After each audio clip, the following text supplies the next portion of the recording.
Bismillahirrahmanirrahim. Alhamdulillahirabbil alamin. Nahmaduhu wa nasta'inuhu wa nastaghfiruh. Wa na'udzu billahi min syururi anfusina wa sayyiati a'malina. May yahdihillahu fala mudilla lahu wa may yudlil fala hadiyalah. Asyhadu an la ilaha illallah wahdahu la syarika lahu wa asyhadu anna Muhammadan 'abduhu wa rasuluhu la nabiyya ba'dah. Allahumma salli wa sallim wa barik wa 'azzim wa akrim wa an'im ala sayyidina wa habibina wa syafi'ina wa karimina wa maulana Muhammadin ala alihi wa ashabihi ajma'ina amma ba'du.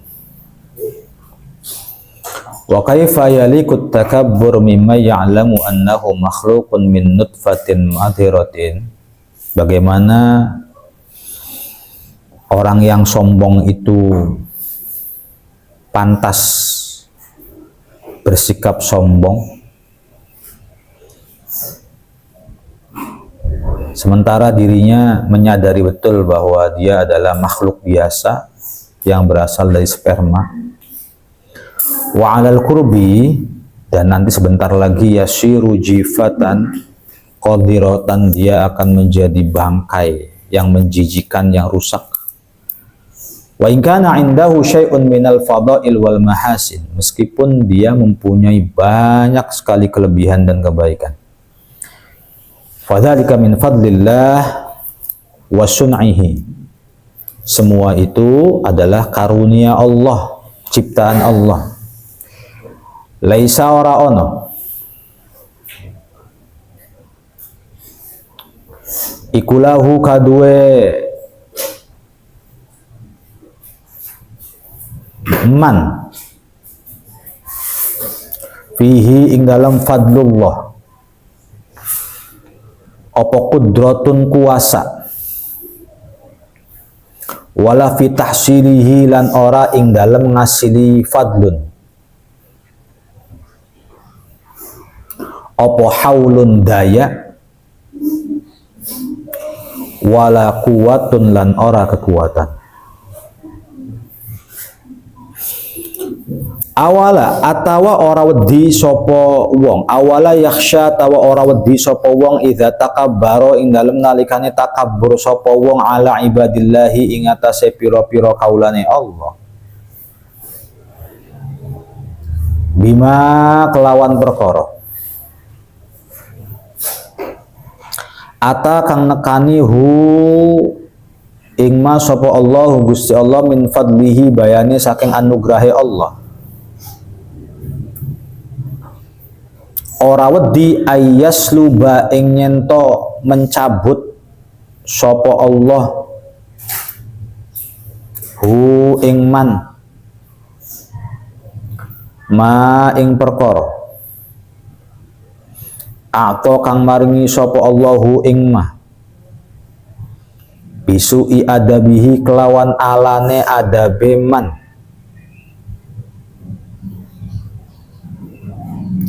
wa munazaatihi lan munazaah itu kayak ngelawan tuh apa bahasanya, ngebangkange man li rabbihi maring pangerane man fi wasfihi ing dalam sifate Allah. Li annal kibra krana satuhune sombong iku min sifatil jabbari, saking piro-piro sifate Allah al-jabbari kang al-jabbar, al-mutakabbir kang al-mutakabbir. Selesai berbicara tentang sombong sampai segitu. Jika murid atau santri ilmunya memanfaat, maka bersihkan hati dari wasawis. Dari wasawis itu bisikan-bisikan, godaan-godaan, bisikan-bisikan, ayo nyari uang, ayo kerja, ayo pacaran, ayo apa. Wal afat, kerusakan-kerusakan adab. Wal khawatir radiyah, isi-isi hati yang buruk. Begitu ya. Wal yubaligh fi tankiyati qalbi, dan hendaknya seorang murid itu betul-betul maksimal berusaha untuk membersihkan hatinya. Karena hati itu adalah tempat Allah memandang.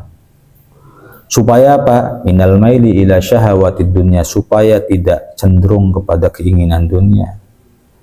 Wa minal hikdi, jauh dari dendam. Wal ghilli, jauh dari kedengkian. Wal ghisyi, jauh dari cari muka. Ghish itu berpura-pura. Berpura-pura baik padahal benci. Itu berpura-pura senang padahal enggak, itu ghish namanya, harus dibersihin. Wa ta'lam ayyuhal murid anna lil qalbi ma'asi. Pahami baik-baik wahai para santri bahwa di dalam hati itu banyak sekali maksiat. Nah, maksiat hati itu lebih parah, lebih menjijikan, lebih kotor daripada maksiat raga. Wala yasluhul qalbu, dan hati yang tidak bersih itu tidak akan sampai linuzuli ma'rifatillah wa mahabbatih, untuk bisa mengenal Allah, untuk bisa mencintai Allah, illa ba'da takhalli, kecuali kalau semua penyakit-penyakit hati betul-betul dihilangin, wa takhallusi minha, dan betul-betul dimurnikan. Famin afhashiha al-kibru war riya wal hasad, salah satu daripada kotornya hati yang paling rusak adalah 1, sombong, 2, riya, 3, hasud. Nah, sekarang sombong dulu. Fal kibru yadullu min sahibi ala ghayatil hamaqah. Sombong itu bisa mengantarkan seseorang menuju puncak kebodohan. Wa nihayatil jahala wal khabawah, sampai batas finish dia itu menjadi SDM-nya sangat rendah. Kenapa demikian? Orang sombong itu SDM-nya rendah. Wa kaifa yalikut takabbur mimma ya'lamu annahu makhluqun min nutfatin madhirah. Karena dia harus sadar bahwa dia hanya tercipta dari sperma. Dan dia pun akan menjadi bangkai meskipun dia punya banyak kelebihan.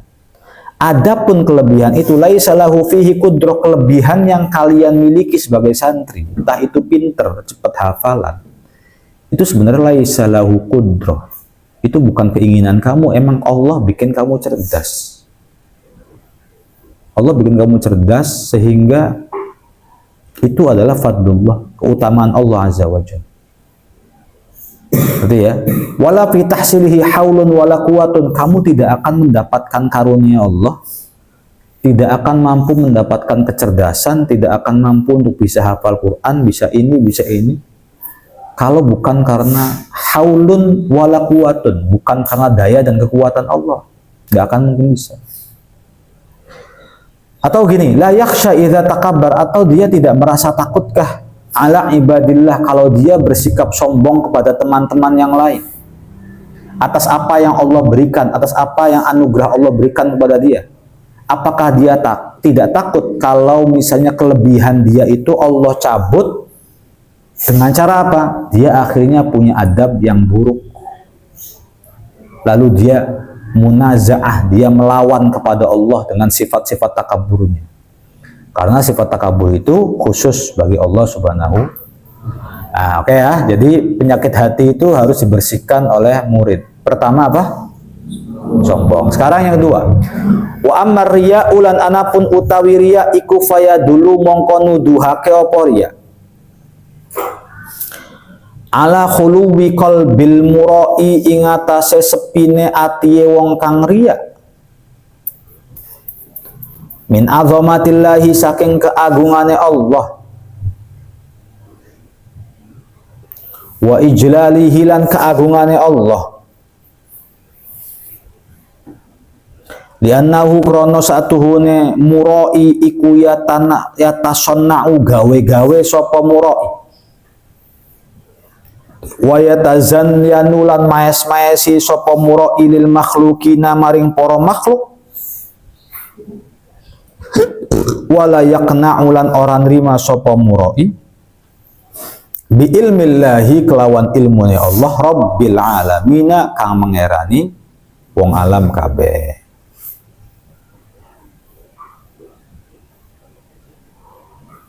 Jadi gini, riya itu apa? Riya itu kamu ngelakuin ibadah, mencari ilmu, pengen jadi pinter, pengen ngajar, itu tujuannya biar dapat pujian dari orang. Biar dikatakan pinter, biar dikatakan baik, biar dikatakan soleh, biar dikatakan rajin. Kalau mau rajin, rajin aja. Tapi nggak perlu ada keinginan pengen dipuji. Jadi kalau bisa rajinnya emang karena Allah saja. Saya tuh rajin pengen dilihat Allah. Saya yakin Allah maha melihat. Saya tahajud pengen dilihat Allah. Saya yakin Allah maha melihat. Gitu. Saya belajar pengen dilihat Allah. Saya yakin Allah maha melihat. Nah, orang yang segala sesuatu pengennya dilihat orang, pengen dapat apresiasi, pengen dapat pujian, itu ya dulu ala khuluwi qalbil mura'i, itu menunjukkan bahwa hatinya itu kosong.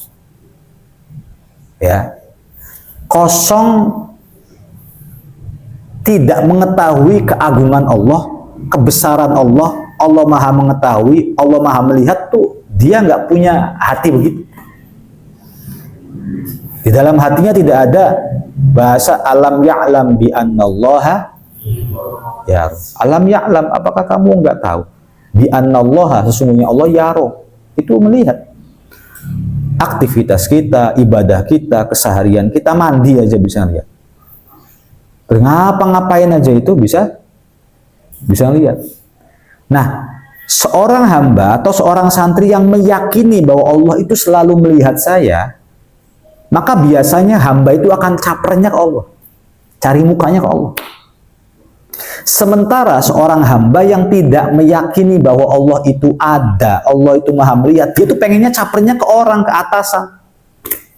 Pengen dipuji sama temen, pengen di alam sama temen. Kenapa? Khuluwi qalbil mura'i, karena orang yang sukaria itu hatinya sepi dan kosong dari keagungan Allah. Ya tasona'u, dia bikin cara, buat-buat apa, dienak-enakin suaranya, dienak-enak, ya tasonna, nangis dibuat-buat, doa nangis dibuat-buat. Tapi awas, jangan nuduh orang kalau lagi doa nangis lalu kita nuduh orang buat-buat, nggak boleh. Ini nasihat untuk kita. Pernahkah kita misalnya membaca surat lalu kita menangis, bukan menangis karena takut terhadap neraka dan surga, tapi tangisan kita membaca Al-Quran tuh biar dikagumi orang gitu loh maksudnya. Wih, Masya Allah Ustadz Sakif kalau doa nangis. Seneng banget rupanya digituin, dipuji-puji begitu. Sehingga kalau udah dipuji gitu, besoknya mau nangis lagi. Supaya dipuji lagi. Nambah banyak pujian, enak kalau misalnya doa sama Mas Sakif tuh sambil sesegukan nangis. Didengar sama pelakunya si Sakif. Besok ngerancang bagaimana cara tangisannya lebih terharu lagi. Ini berarti dia hanya iqbalun nas. Berdoa, ngelakuin ibadah hanya tujuannya untuk mendapatkan pujian dari manusia. Nah, mura'i namanya. Apa itu mura'i? Orang yang riya. Ya tasonna, bikin apa namanya? Perilaku, bikin apa supaya mendapat wayata zayyanu, dan dia menghiasi dirinya dengan apa? Dengan membaca Al-Quran. Ya kan gini, membaca Al-Quran dengan nada enak supaya didengar Allah tuh emang susah. Rata-rata orang baca Al-Quran pengen supaya temannya ngantuk, seneng temannya. Itu ya tazayyan, nggak boleh juga. Nanti ya. Wala yakna'u bi'ilmillahi rabbil alamin, berarti orang yang riya itu tidak nerima dan tidak yakin Allah maha mengetahui itu. Misal contoh, kamu sholat rajin, yang biasa-biasanya sholat duha 2 rakaat, sekarang kok bisa 12 rakaat. Ya pantas di belakang ada calon mertua misalnya. Misal ya, kamu nggak pengen dilihat Allah kan? Yakin nggak Allah maha melihat, Allah maha meneliti, Allah maha mengampuni, Allah maha mengamati, yakin apa enggak? Ya nanya ke dia, bukan nanya kamu. Paham kan? Yakin nggak? Ya yakin sih. Enggak. Kalau kamu masih bikin gerakan-gerakan yang sholat biasa aja, sholat Allahu Akbar, nggak usah kayak orang lagi pencak silat, paham kan? Ini ngapain? Ada panduannya nggak dalam agama tuh? Gitu. Ada panduannya enggak? Wih, sholat kayak biasa aja sih, nggak usah dibuat-buat. Orang kalau lagi caper tuh, motor digas-gasin, wang. Itu capernya caper dunia. Kalau caper dunia oke lah, kita pakai baju bagus supaya dilihat orang nggak apa-apa. Tapi kalau ibadah jangan pengen dilihat orang. Kita punya motor bagus pengen dilihat orang nggak apa-apa, tapi tetap buruk gitu. Pamer namanya. Izhar. Gak baik orang suka pamer tuh. Pamerin jam tangan mahal, pamerin. Nah, orang-orang caper tuh suka. Orang yang biasa caper terhadap urusan dunia, pamerin hartanya, pamerin uangnya, pamerin apanya, itu pun akan berakibat dia bakalan caper dalam urusan akhirat. Paham dong? Jadi akhirnya sholat pun gak kiyang karena Allah, pengennya tuh karena orang. Coba bayangin, walillahi 'alan nasi hajjul baiti manis walillahi, dan hanya karena Allah naik haji tuh. Naik haji tuh hanya karena Allah. Nggak usah ada pikiran-pikiran pulang-pulang saya dipanggil Bu Haji, nggak usah. Sekali dipanggil namanya marah gitu loh. Bahrul naik haji ke Baitullah, pulang-pulang, Kang Bahrul, hush, Kang. Haji ini. Nggak usah digituin. Nggak usah pengen digituin. Kita bahkan kalau bisa pengen haji nggak usah walimatus safar, nggak usah ada orang yang tahu, nggak usah diiringi waktu belah. Diem aja berangkat langsung ke Soekarno Hatta, langsung ke Jeddah, langsung apa, pulang-pulang nggak ada yang tahu. Enggak nongol Rul, udah 40 hari. Ya biasa, tetapai, cari dukun. Padahal memang tujuannya mau haji, tapi nggak pengen kebaikan dia kelihatan orang lain. Sementara ini bukan ngomongin orang, ngomongin kita. Kita pengennya naik haji itu biar dikasih gelar haji, namanya kan makin panjang, iya kan? Kalau misal namanya misalnya Bahrul, itu kan sebelumnya ada H titik,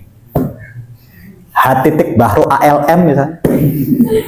H titik itu lumayan juga dipanggil, dihormati, pulang-pulang pakainya pecinya peci haji gitu, udang-udang sorban yang kayak catur gitu. Buat apa? Tapi nggak apa-apa. Kalau ada orang haji kita nyamper minta doa nggak apa-apa. Kitanya bisa enggak? Kita pulang atau berangkat haji itu betul-betul karena Allah, nggak pengen karena ria-riaan, nggak pengen pamer. Zakat sodakoh kelihatan orang biar dikatain dermawan, enggak. Santri hilang rasa itu. Wis, apa yang saya lakukan hanya karena Allah saja, hanya Allah semata saja, nggak pengen ada keinginan begini begitu dan sebagainya. Paham ya? Waman lan utawi sapane iku amilang lakoni sapa man as-sholihati ing pira-pira perkara yang baik. Wa habbalan demen sapa man ay ya'rifa ing yen to ngawruhi ing man sapa annasu manusa.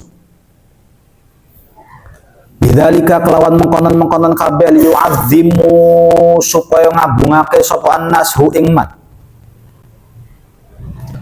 Wa yastani'u lan menghormati, gawe hormat, sibuk menghormati sapa annas hu ing ilaihi maring man al ma'rufa ing perkara kang bagus.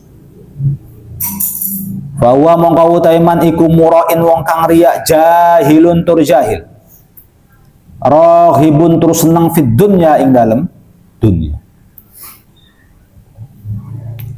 Lianna zahida krono satuhune wong kang zahid iku man wong lau akbala lamun ngadep sapa annasu menuso alaihi ing atase zahid bita'zimi kelawan ta'zim wa badzil amwali lan nyebarake harta lakana mongko yaktine ana sapa zahid iku yu'ridu berpaling sapa zahid Andzalika saking mengkonon ta'zim wa badil amwal. Wa yakrahu lan sengit sapa zahid hu ing ta'zim wa badil amwal.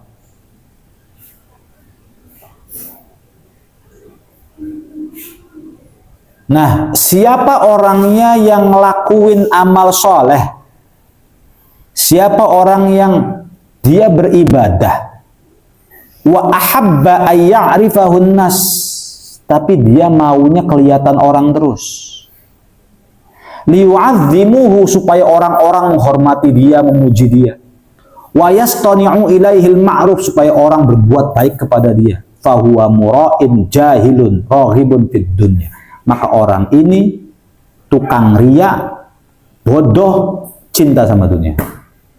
Nah, kebalikan mura'in itu, kebalikan daripada raghib itu zahid.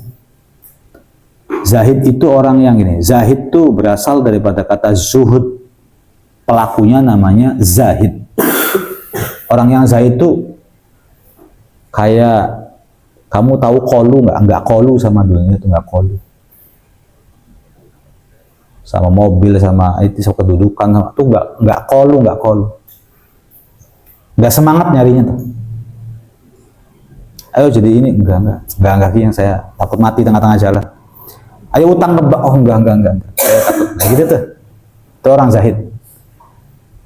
Bahkan orang zahid itu malas dipuji, malas disanjung, malas diagungkan, malas dimuliakan.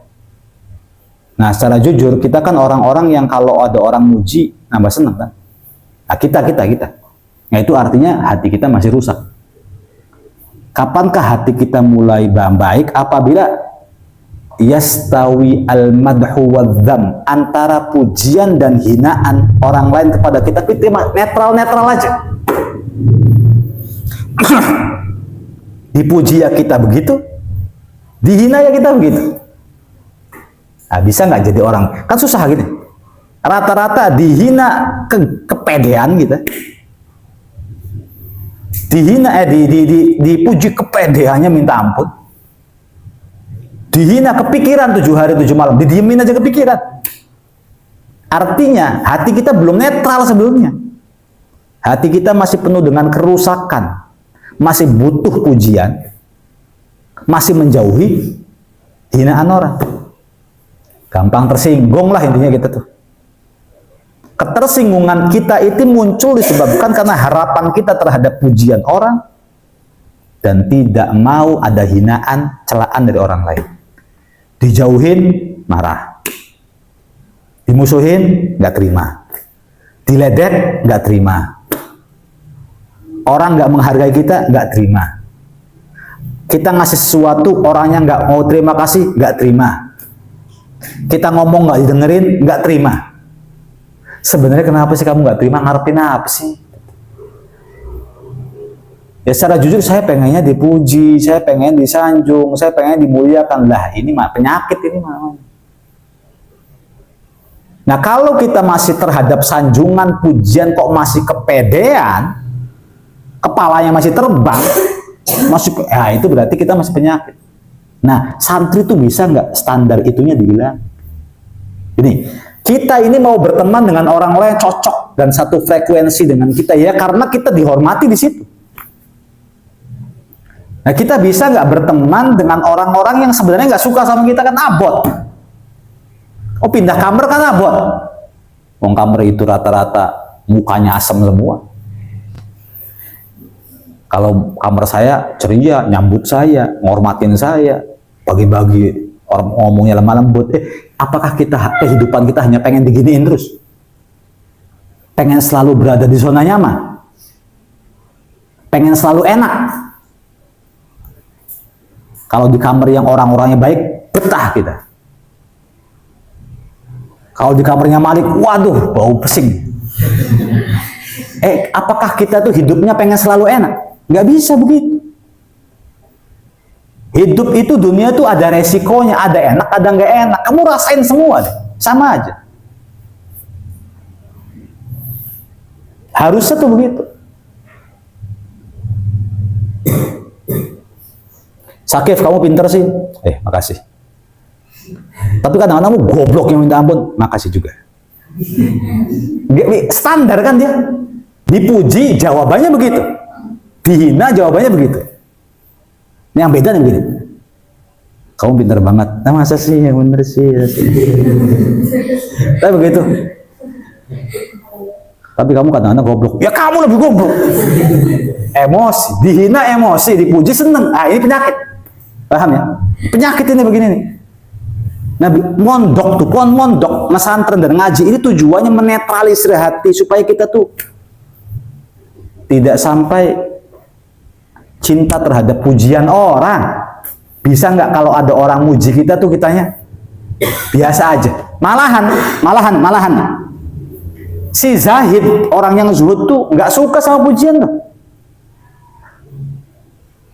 Bahkan ada pujian tuh dia ngejauh. Coba bayangin, aneh kan ini. Kalau ada pujian kita deketin, tapi kalau si zahid ada pujian dia ngejauh.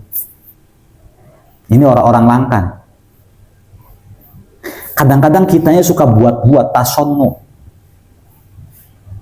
Kita membedakan antara kebaikan dengan keburukan. Padahal sebenarnya sama saja. Artinya, bisa nggak kita ngelakuin bisa nggak kita ngelakuin kebaikan sebagaimana kita ngelakuin keburukan? Maksudnya adalah, kalau kita berbuat buruk dan itu menjadi sebuah aib, lalu kita berusaha untuk menutupinya, bisa nggak terhadap kebaikan itu begitu? Kebaikan yang kita lakukan berusaha untuk kita tutupi, jangan sampai ada yang tahu, gitu loh maksudnya. Susah kan begitu kan? Hafal alfiyah pengen diketahui orang. Hafal imriti pengen diketahui orang. Bisa baca kitab dikit pengen diketahui orang. Titelnya Ustadz Kiai pengen pamerin ke orang. Ya, kamu seperti manusia biasa aja. Kau tutupi kebaikanmu sama seperti menutupi keburukan. Baik, kalau kamar mandi nih, kita mau BAB. Kamu milih, mau BAB di kamar mandi atau mau BAB di balonnya mangkoknya? Hah? Kamar mandi. Kenapa? Ada pintunya. Kenapa sih kamu BAB pengen ditutup baik pintunya? Kenapa nggak terbuka baik?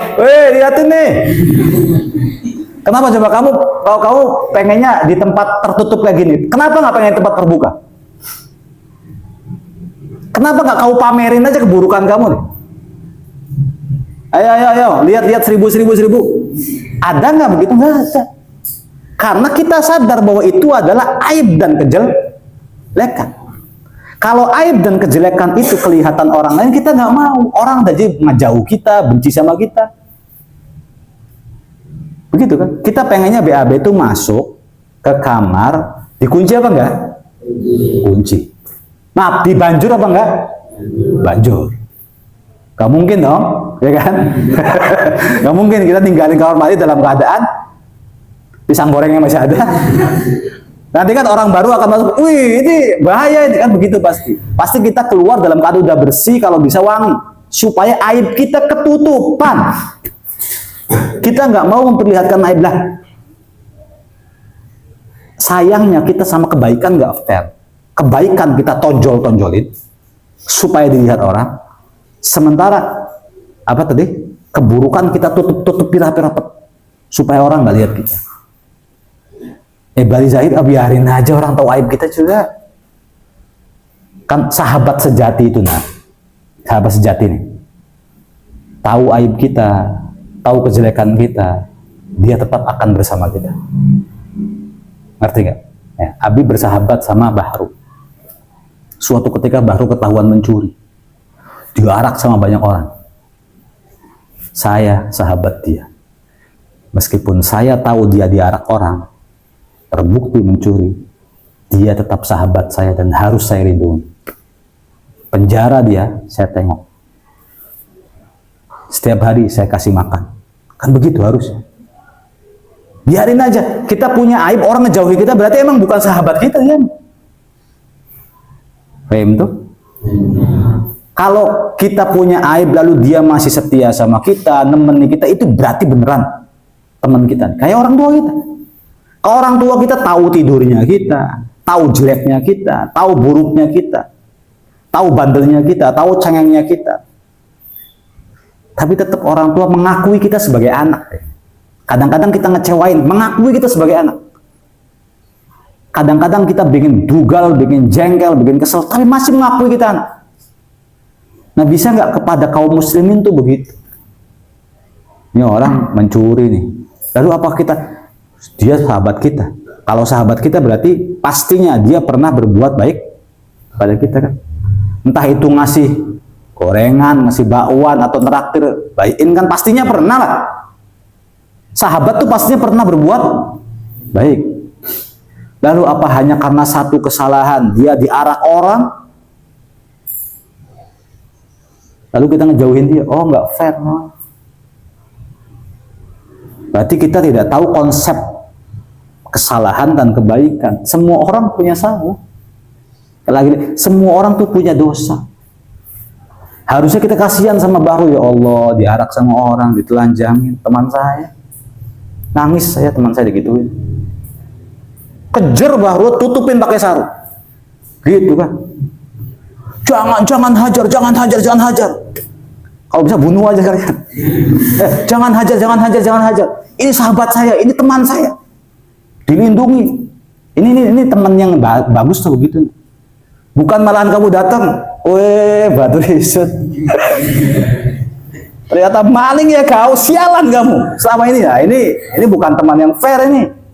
Kamu namanya nambah-nambahin bumbu namanya, bukan sebagai sahabat. Paham kan? Mulai sekarang kita bukan sahabatan lagi gara-gara ketahuan mencuri. Masa ya harus kayak gitu? Nah, ya artinya kita nggak fair terhadap sebuah kesalahan yang kan dia punya dosa, kita punya dosa, cuman jenisnya aja beda. Iya nggak? Dia bisa jadi mencuri, bisa jadi kitanya pinjol. Dia bisa jadi kitanya begini, cuma jenisnya beda, sama-sama pendosa lah. Mau ngapain? Mau ngapain? Ditutup-tutupi juga kita pendosa. Apa yang diharapkan dari kelebihan-kelebihan kita, kebaikan-kebaikan kita tuh apa? Jadi kita suruh nggak usah peduli dengan apresiasi dan pujian orang lain. Kita lakukan kebaikan seperti biasa saja, sholat 5 waktu, apa dan sebagainya. Kalau ada orang tahu aib kita, biarin. Dia jelek-jelekin kita, biarin. Udah anggap dia bukan teman kita, sudah itu. Tapi kalau ketahuan kita misalnya begini begitu, oh ternyata dia masih tetap sama kita, masih baik sama kita, tidak membuka rahasia kita, berarti emang dia adalah orang terdekat kita. Begitu kan? Itu orang-orang hebat tuh. Jadi nggak usah peduli dengan pujian-pujian orang, nggak usah lemes kitanya. Melihat orang wajahnya baik, santun, ngomongnya lemah lembut, dikira suka sama kita, belum tentu. Belum tentu gitu. Ada orang kasar sama kita, dikira benci sama kita, belum tentu juga. Emang tipikal manusia tuh. Jadi hilangin dalam hati rasa keinginan asana, pujian-pujian dari orang lain. Nah, orang yang zuhud, lau akbalan nasu alaihi bitta'dim, kalau ada orang menghormati dia, nih orang zuhud, kalau ada orang menghormati dia dan ngasih uang sama dia, ini orang zuhud pengennya berpaling hawanya. Mau